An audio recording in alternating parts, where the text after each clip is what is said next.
For our second story on this edition of the Rolling Stone, we have to take a somber attitude because this story is tragic. There's no other way to put it. Last year, you might recall a court case in Texas involving a 7-year-old boy named James Younger.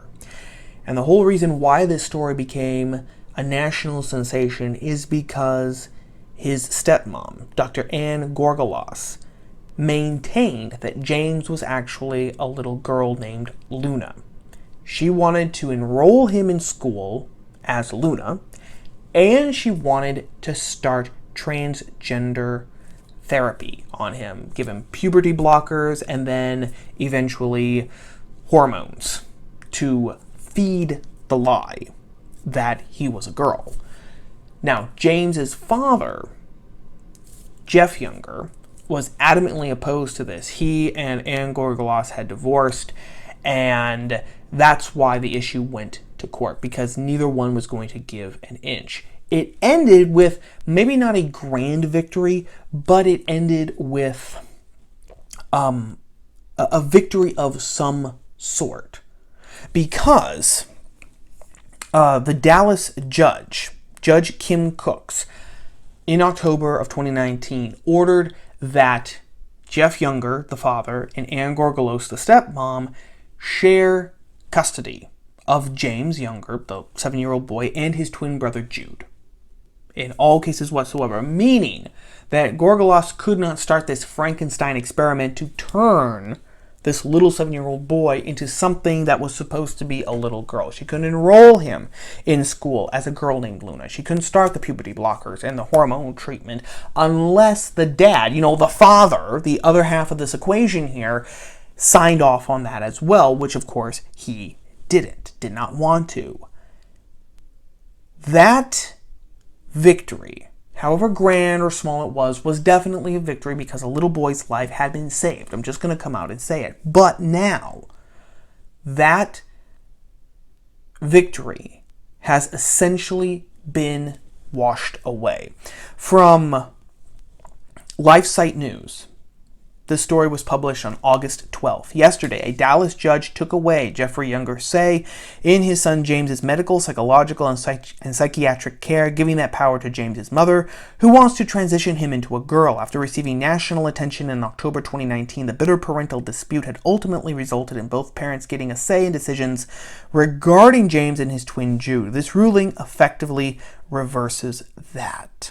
Yesterday's ruling effectively reverses Judge Kim Cook's October order. After almost a week in court, in October, Cooks had granted both parents, Mr. Younger and his ex-wife, Dr. Georgulas, a say in medical, psychological, and psychiatric decisions for James and Jude. If the parents could not agree, a court-appointed parenting coordinator would be the tiebreaker. Now, Georgulas, who supports subjecting James to gender transition, will be in charge of those decisions. Georgulas is not even James and Jude's biological mother. She and her now ex-husband used an egg donor to conceive the boys via in vitro fertilization. Since then, October of 2019, I'm still quoting from LifeSite News' story. Since then, Georgulas attorneys have challenged Cook's ruling. Yesterday, Judge Mary Brown, who was appointed to the case in January, granted Georgulas' requests to force Mr. Younger to pay for counseling for James and Jude and attend family counseling. Mr. Younger previously objected to both of these requests as he was not allowed a say in the selection of the boys' counselor or the family counselor. And basically, Dr. Georgulas' side won because her army of lawyers filed multiple motions requesting Georgulas be granted additional rights and exclusive decision-making abilities for the boys.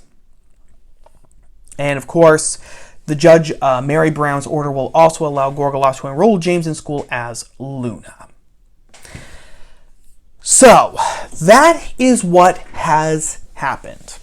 One judge, one lousy, stinking judge, has basically said that little James Younger, this now 8-year-old boy, will be subjected to a grand lie.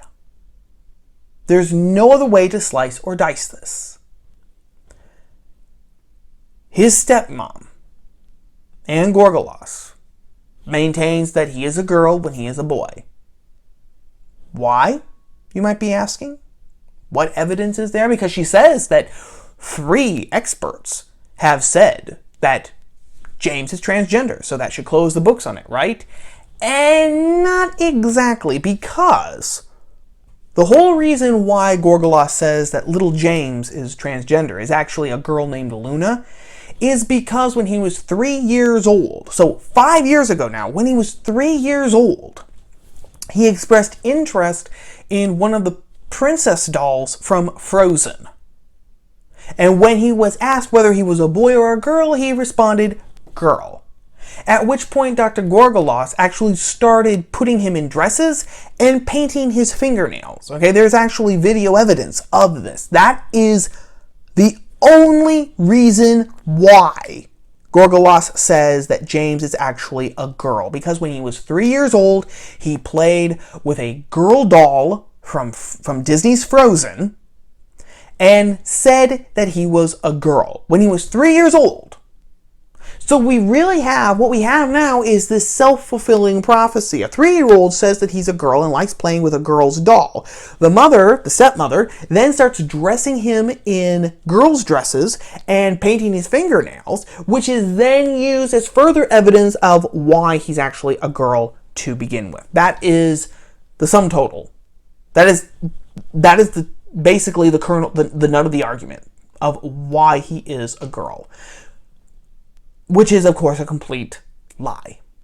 A man can't become a girl and a girl can't become a man. But because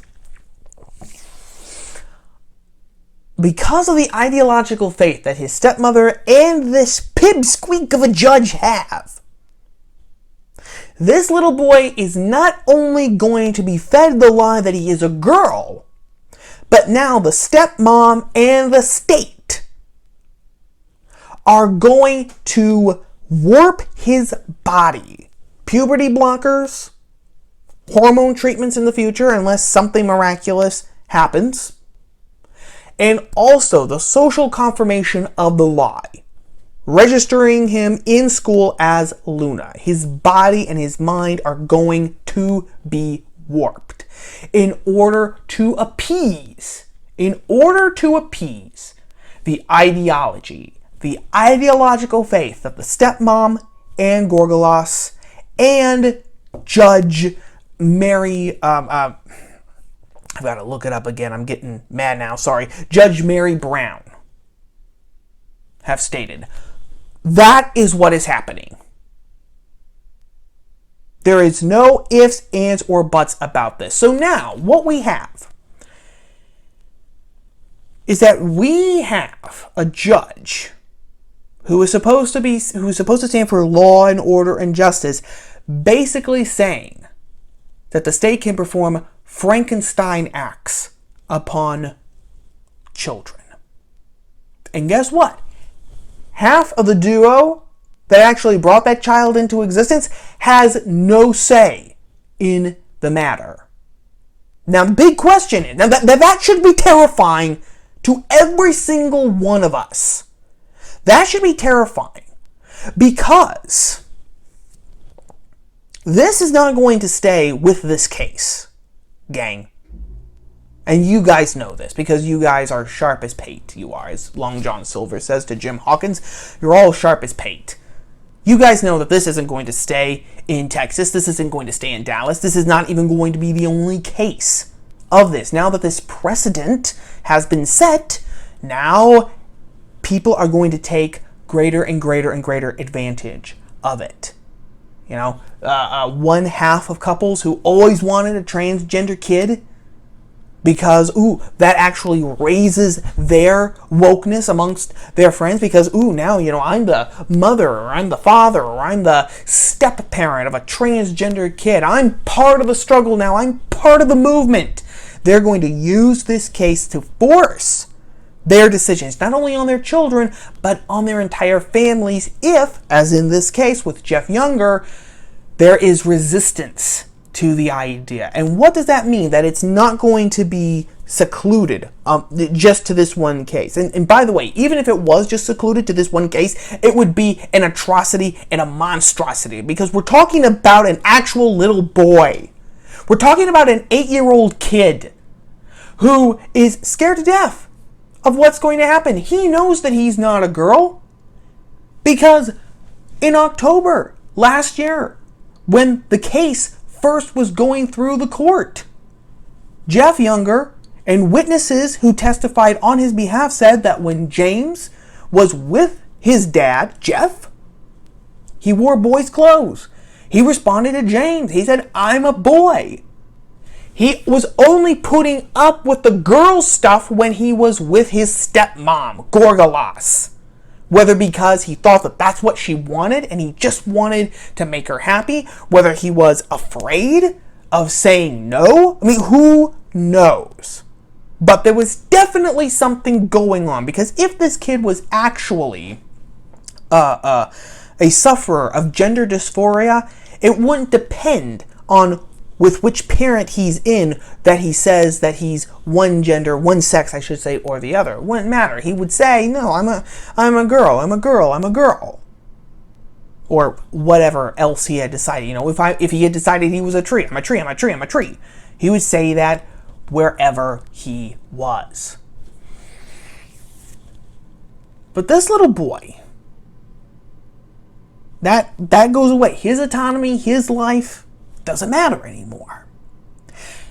Which means that none of our lives matter really anymore. Because if a judge can do this to a kid and a family in Texas, the judiciary system can do the same thing to any child in any family anywhere in the United States.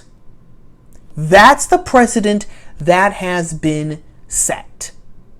You want a transgender child because that will increase your own status at work, at friends, with your friends, at church? You just find yourself a judge that will actually rule in your favor. And the big question that I have, the big question is, what is the conservative movement going to do about this? Because we've heard, and I don't mean the usual tearing of the hair and the usual solutions. Oh, we just need to elect more Republicans to office. Oh, we just need more conservative justices in the judiciary. Oh, we just need more come to Jesus moments. I agree that we need more come to Jesus moments, but none of those things are actually going to save little James right now. Nothing short of a miracle really is going to save little James now from this horror that is in his future.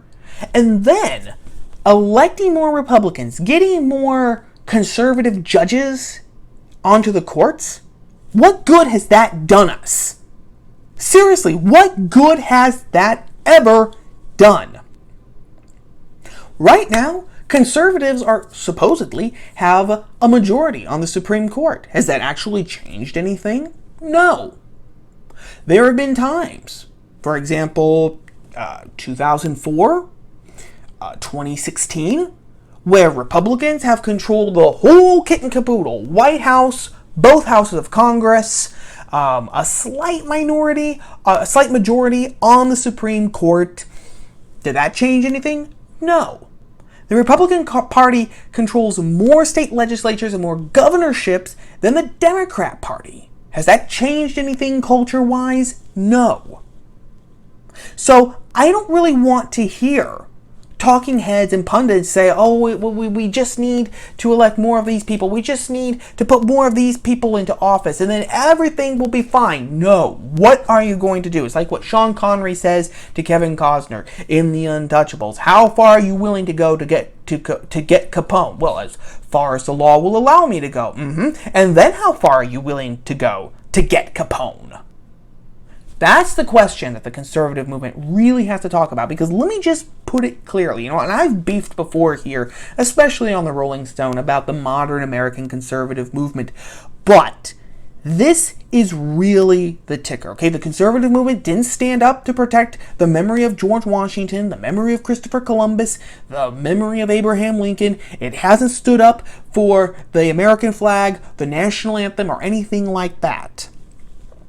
If it refuses to actually stand up and do something to save the lives of children like James Younger and others, then it is completely useless. It is completely useless. And I'm going to say something that might shock you, gang. But if that is the case, then I agree with one of the left's premises, which is that we need a revolution. Because if the system is so corrupt and so evil that it is willing to transform our own children against our will simply to appease the ideology, that system does not deserve to exist. It deserves to be smashed and burned like Carthage, and the ground upon which it was built needs to be sowed with salt. And anything that stands in the way of that needs to be smashed as well. The ball is in the hands of the conservative movement, Conservative Incorporated. What side is it going to take? I have a very bad feeling I already know the answer. That is story number 2.